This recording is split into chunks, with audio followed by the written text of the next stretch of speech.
সরকারের মাথায় ভূত চাপিছে। আমি বুঝতে পারিছি নতুন সরকার আইছে, আমরা এবার শান্তিতে দুটো ভাত খাবো। এক দুইজন লোক না বাপ, সেটা হাজার হাজার মানুষ কাজ করে। বাস ভাড়া আছে, যদি বাস ভাড়া থাকে কোন রকম বাস ভাড়া দেই কি রাষ্ট্রী কম, আসার পরে হচ্ছে চিকিৎসা সব ফ্রি। একটা বালি পড়তো বাবা না বাপ, এত সুন্দর পরিষ্কার পরিচ্ছন্ন। কিন্তু কামাইগির মতন সাধারণ মানুষ কোন জায়গায় যাবে? এরকম সেবা করে পাবে? এরকম সেবা পাওয়া দেওয়ার মতো আর কোনো হসপিটাল নেই এই দেশে, আর এরকম হসপিটাল নেই। এই যদি বন্ধ হয়ে যায় তা আমরা খুব বিপদে পড়ে যাবো রে বাপ। কথায় আছে যে দাঁত পড়ে গেলি দাঁতের মর্ম বোঝে।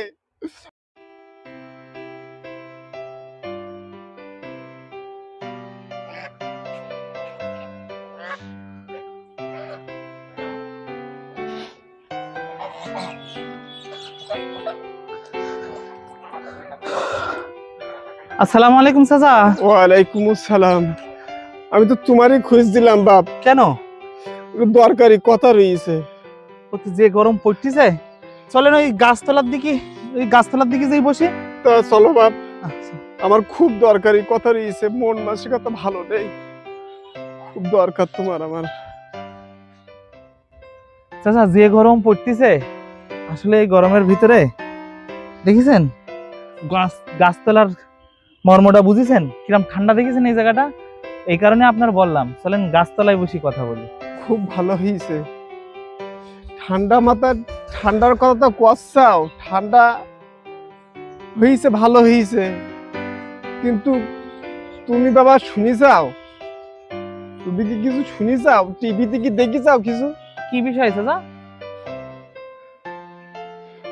অত্যন্ত দুঃখের বিষয়, এটা ভাষায় বলার মতো না। কোন বিষয়টা বলতে চাচ্ছেন, একটু ভেঙে বলেন। কেন এই বকবাজারে ৮ দিন বন্ধ করতেছে না, ৮ দিন হসপিটাল বন্ধ করতেছে না। ও, এটা আমি কালকে ইয়েতে দেখছি, ফেসবুকে দেখেছি। মগবাজারে। ওই হইলো আর কি।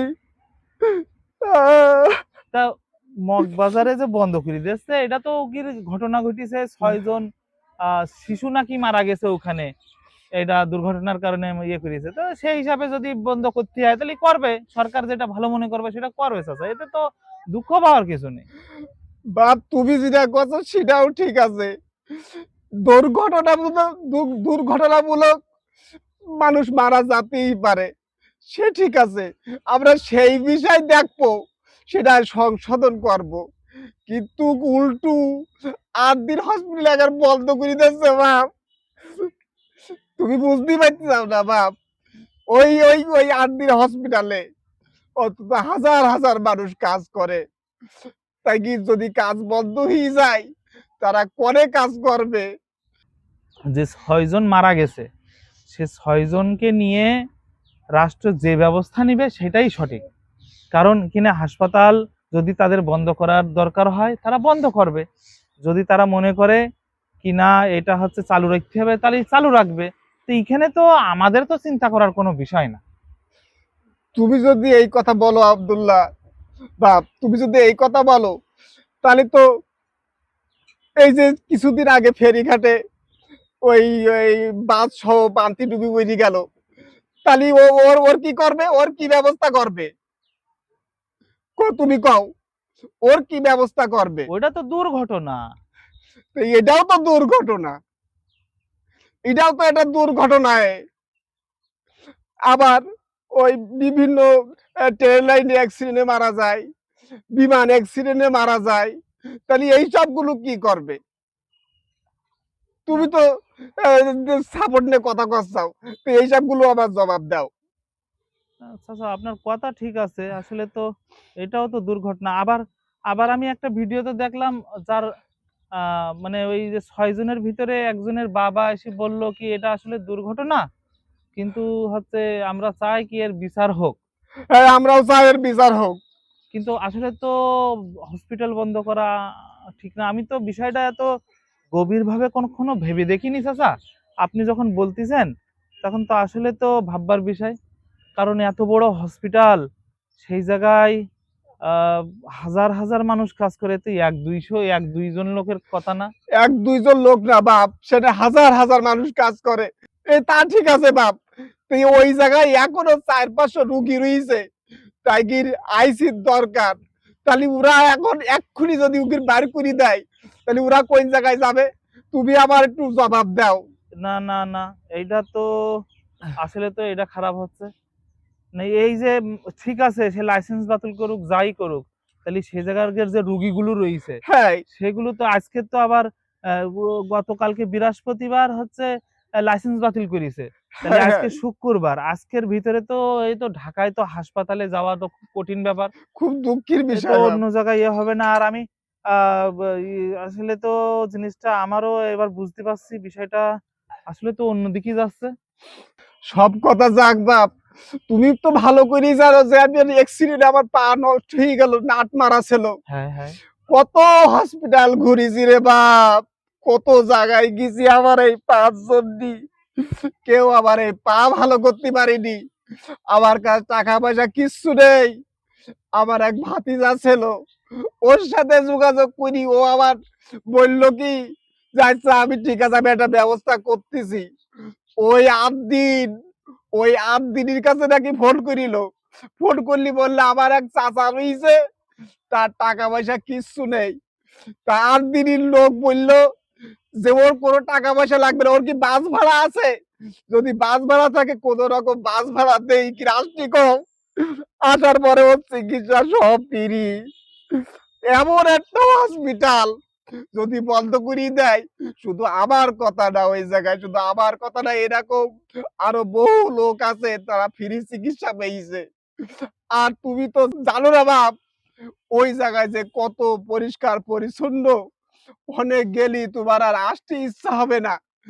ওই জায়গার যে ফ্লোর রয়েছে না, ফ্লোর ফ্লোর কয় আর বাইজি কয়, একটা বালি বলতো বাবা না বাপ, এত সুন্দর পরিষ্কার পরিচ্ছন্ন। আর ওই জায়গায় সেবা যত্ন, আদর যত্ন তুমি দেরি পাইতে, তা তুমি ওর তোমার কলিজা ফাইটি যাইতো যে এমন একটা হসপিটাল বন্ধ করে দিচ্ছে রে বাপ। আমি সহ্য করতে পারতিস নে। আল্লাহ রে, কি কুর সহ্য করবো বাপ, তুমি আবার একটু বুঝি বলো বাপ। বাপ দুঃখের কথা আর কি কব, এই হসপিটাল যদি বন্ধ হয়ে যায়, বড় লোকেরা তো আর এক জায়গায় যাই চিকিৎসা করতে পারবে, কিন্তু আমাদের মতন সাধারণ মানুষ কোন জায়গায় যাবে? এই এরকম সেবা করে পাবে? এরকম সেবা পাওয়ার দেওয়ার মতো আর কোনো হসপিটাল নেই এই দেশে, আর এরকম হসপিটাল নেই। এই যদি বন্ধ হয়ে যায় তা আমরা খুব বিপদে পড়ে যাবো রে বাপ, আমরা খুব বিপদে পড়ে যাবো। আর কথায় আছে, কথায় আছে যে দাঁত পড়ে গেলি দাঁতের মর্ম বোঝে। আমরা এক এক করি সব হারাই ফেলাচ্ছি এই দেশের থেকে। এই তো কিছুদিন আগে আমাগির হাদি দুনিয়ার থেকে চলে গেল, যে কোনো কায়দায় তাগির সে দুনিয়ার থেকে চলে গেল। সে যাওয়ার পরে আমরা বুঝতে পারতেছি যে আমরা কি সোনার টুকরো হারাই ফেলালাম। আজ যদি এই 8 দিন আমরা হারাই ফেলাই দিই, এই 8 দিন হারাই ফেলানির পরে আমরা বুঝতে পারবো যে আমরা কি হারাই ফেলালাম। আল্লাহ তুমি এর বিচার করো, সঠিক বিচার করো আল্লাহ। আল্লাহ গো, এই 8 দিন হারাই যাবে, আমাদের ভালো ভালো মানুষগুলো যদি হারাই যায়, তাহলে এই অসহায় মানুষের পাশে কারা দাঁড়াবে? বাপ তুমি আমার কও। চাচা, আপনি অনেক কথা বলেছেন, যে কথাগুলো আসলে আমার ওইভাবে আমি কখনো ভাবতে পারিনি চাচা। আসলে তো আমাদের বাংলাদেশে এমন মানের একটা হাসপাতাল আমি এখন কালিকুরি দেখতেছি, এই মানের হাসপাতাল তো আর আমরা এই গরিবদের জন্য নাই। নাই নাই নাই। আল্লাহ, কত বড় অন্যায় হচ্ছে এটা। এখন তো অন্যায় বলতে ইচ্ছা হচ্ছে চাচা, আমি তো আগে বুঝতে পারিনি। আমি আগে ভাবছিলাম মারা গেছে তাইগির বিচার হবে, হাসপাতাল বন্ধ করলে করবে, এটা একটা স্বাভাবিক বিষয় মনে করছিলাম। কিন্তু এখন তো দেখছি না, এখানে হাজার হাজার মানুষের, লাখ লাখ মানুষের সাথে জড়িত এই হাসপাতাল। তাহলে আসলে এটা তো অনেক বড় বিষয়। আর সরকার যে হঠাৎ করে বিকাল টাইমে লাইসেন্স বাতিল করে দিয়ে রাত্রের ভিতরে এই যে রুগীগুলোকে বের করে দিতে বলবে, এটাও তো একটা স্বাভাবিক কথা না। সরকারের মাথায় ভূত চেপেছে, আমি বুঝতে পারিছি। শয়তানের মাথায় ভূত চেপেছে। আল্লাহ, এরাও হবে কেন? এত এখনো সে পাস করলো 4-5 মাস হইলো না, তার মধ্যে কত কিছু দাম বাইটিছে, তারপরে কত কিছু পরিবর্তন হয়ে যাচ্ছে। আমরা তো এরকম আশা করিনি। আল্লাহ রে, এরকম আশা আমরা করিনি। আমরা মনে করেছি নতুন সরকার আইছে, আমরা এবার শান্তিতে দুটো ভাত খাবো। ও আল্লাহ, এ দেখতেছি পেটে লাথি মারতেছে রে আল্লাহ। চাচা, আমি আর অনেক কি কথা করব? বলেছেন, অনেক কথা বলেছেন চাচা। আসলে আমার বিবেকের চোখটা বন্ধ ছিল চাচা। আমি বুঝতে পারছি এখন লাখ লাখ মানুষের চিকিৎসার ব্যবস্থা এখানে আছে। আসলে তো আপনার মাথা যদি যন্ত্রণা করে, তাহলে মাথা কেটে দিয়া তো এটা সমাধান না। না, এটা কোনো সমাধান আচ্ছা, না। তাই যদি হয় চাচা, আমি এবার বুঝতে পারতেছি, তাই যদি হয় চাচা, তাহলে একটা পুলিশ যদি একটা নিরপরাধ মানুষকে মেরে ফেলায়, তাহলে তো পুলিশ বাহিনী বাতিল করে দিতে হবে। দিতে হবে, তাই তাই দিতে হবে। যদি এই নিয়ম ঠিক থাকে। হ্যাঁ, আচ্ছা, তাই যদি হয়, তাহলে আমাদের বিভিন্ন সরকারি বেসরকারি যে হসপিটালগুলোতে কত মানুষ মারা যাচ্ছে এই হচ্ছে, তাই যদি হয়, এক এক করে যদি সব বন্ধ করা শুরু করি, তাহলে মুষ্টিময় কিছু জিনিস, কিছু হসপিটাল মনে হয় চালু থাকবে না, থাকবে। থাকবে না। এই সিস্টেম যখন চালু হয়েছে, এখন তো দেখতেছি মোটরসাইকেলও চালানো যাবে না, কারণ অ্যাক্সিডেন্ট হলে তো লাইসেন্স বাতিল করে দেবে।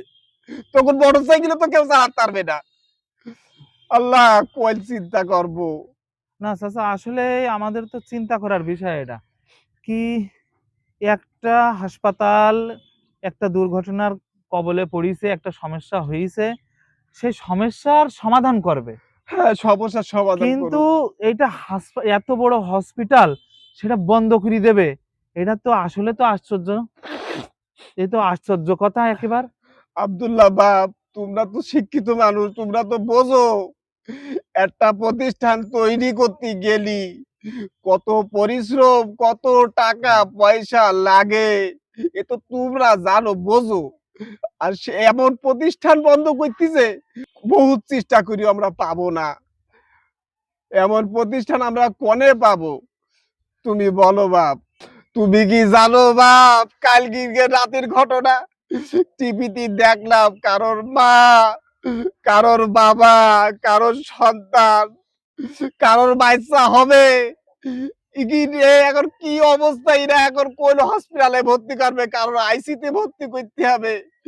এই হসপিটালতে বের করে দিলি তারা করে যাবে, এখন ভর্তিও বা করবে কি করি? এখন তারা খুব বিপদে রয়েছে। তাই কি আহাজারি দেখলি রে বাপ, কলিজায় আঘাত লেগে যাচ্ছে, সহ্য করার মতো না। মনে হচ্ছে আমার এই বুকটা ফাটাই ফেলাই দি। 6 জন মানুষ মারা গেছে।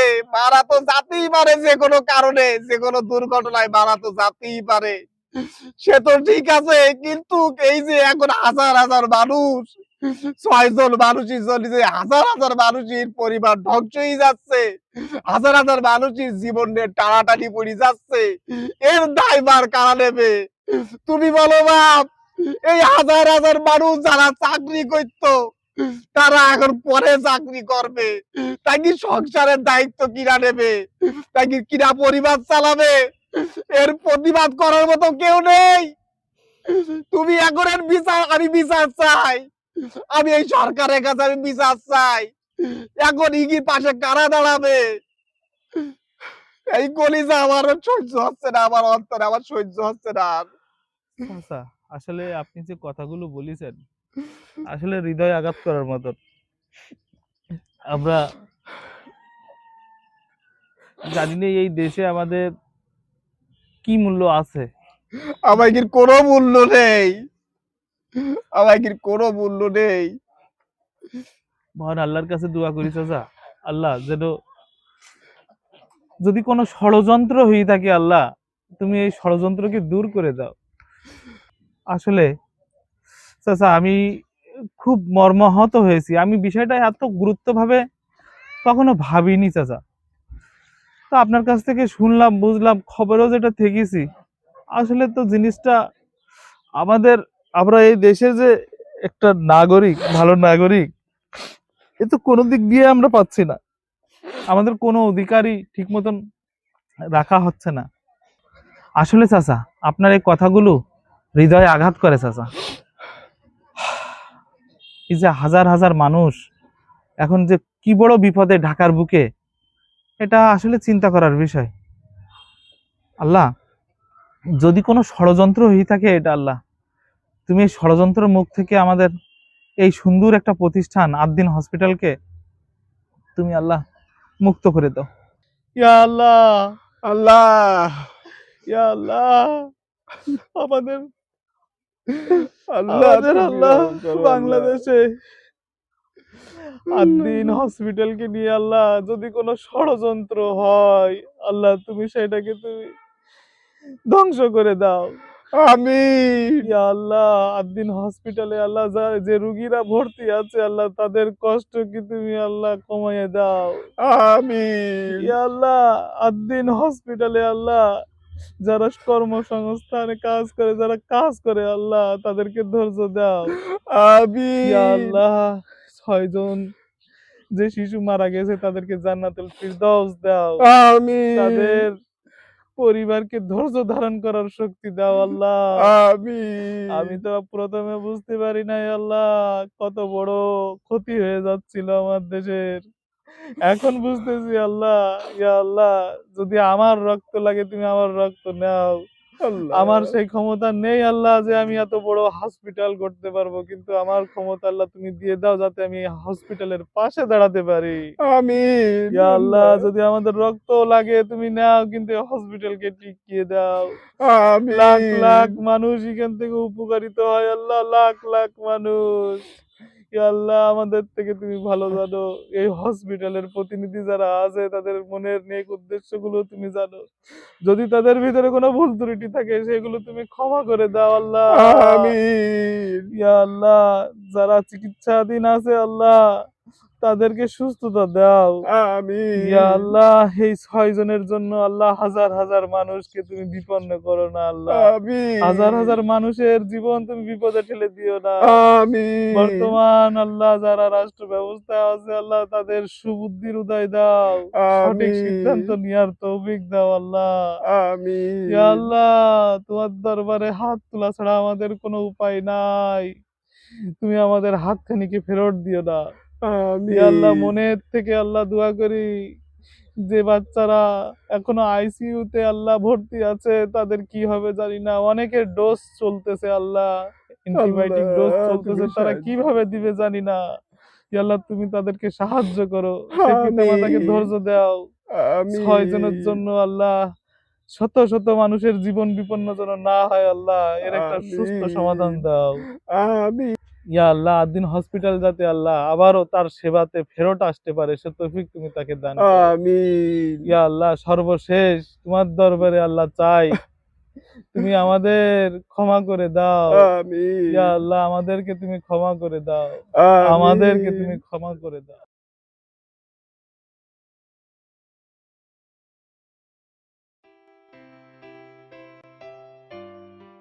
রাজধানীর মগবাজারের আদ্দিন মেডিকেল কলেজ হাসপাতাল দীর্ঘ সময় ধরে যা পরিচিত গরিবের সেবা সদন হিসেবে। নামমাত্র মূল্যে বিশেষায়িত চিকিৎসা সেবা পেতে প্রতিদিন ভিড় করেন হাজারো প্রান্তিক মানুষ। স্বল্প মূল্যে যে গ্রামের এবং অসহায় দরিদ্র মানুষ সেবা পাচ্ছে, এটা সত্যি এক্সেপশনাল। তো যেই কোনো দুর্ঘটনা হলে সেটার সূক্ষ্ম তদন্ত করে বিচার করা হোক, কিন্তু এর জন্য কোনো প্রতিষ্ঠানকে ক্লোজ করে হাজার হাজার মানুষকে সেবা থেকে বঞ্চিত করা ঠিক হবে বলে আমি মনে করছি না। সম্প্রতি ঘটে যাওয়া একটি অনাকাঙ্ক্ষিত দুর্ঘটনাকে কেন্দ্র করে সংকটে ফেলানোর চেষ্টা হয়েছে। সরকারি তদন্ত এবং আদ্দিনের লাইসেন্স ও কার্যক্রমকে প্রশ্নবিদ্ধ করা হয়েছে।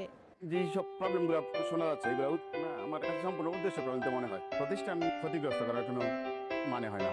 সাধারণ মানুষের বড় একটি অংশের ধারণা এই দুর্ঘটনার আড়ালে কোনো প্রাতিষ্ঠানিক বা ব্যবসায়িক প্রতিহিংসা কাজ করছে। কারণ এই সেবা পুরোপুরি বন্ধ হলে সবচেয়ে বেশি বিপাকে পড়বেন নিম্নবিত্ত ও মধ্যবিত্তরা। আমি বিক্রমপুর থেকে আসছি। ছোটকাটা এবং তালুকাটা সমস্যা ছিল, 60 লক্ষ টাকা চাইছিল, আর এখানে ফ্রি করছে। একটা মহল চাচ্ছে যে কোনো কারণে এটা বন্ধ করার জন্য। আসলে এটা বন্ধ করলে হয়তো বা তারা বিনামূল্যে অল্পতে মানুষের সেবা দেয়, তাদের গোড়েল হয়ে গেছে, এই জন্য হয়তো কোনো একটা চক্র একটা ষড়যন্ত্র কইরা হয়তো এটা বন্ধ করার জন্য চেষ্টা করতেছে। সচেতন মহল মনে করে অনাকাঙ্ক্ষিত ভুলের জন্য অবশ্যই দায়ীদের বিরুদ্ধে ব্যবস্থা নিতে হবে, সেবার মান আরও উন্নত করতে হবে, কিন্তু কোনো অবস্থাতেই যেন সুখে অসুখের ভরসাস্থল 8 দিনের মহৎ কার্যক্রম বন্ধ না হয়। নিম্নবিত্ত মধ্যবিত্ত গ্রুপের যে রুগীরা তারা কিন্তু আমাদের এখানে আসেন। এর বাইরেও এমন অনেক রুগী আসেন যে অত্যন্ত গরিব, তাদের জন্যও কিন্তু আমরা বিনামূল্যে প্রচুর সেবা দিয়ে থাকি। অতএব রুগীরা যারা 8 দিনের সাথে আছে তারা 8 দিনে আসবে, এবং আমরা বলবো যে এখানে আসবেন, কোনো ধরনের সমস্যা নেই, আমাদের সেবা চালু আছে, যে কোনো ধরনের সেবা এখান থেকে আপনারা নিতে পারবেন। যার যার অবস্থান থেকে 8 দিন রক্ষায় এগিয়ে আসার আহ্বান ভুক্তভোগী পরিবারগুলোর। Desk report, media network, Dhaka.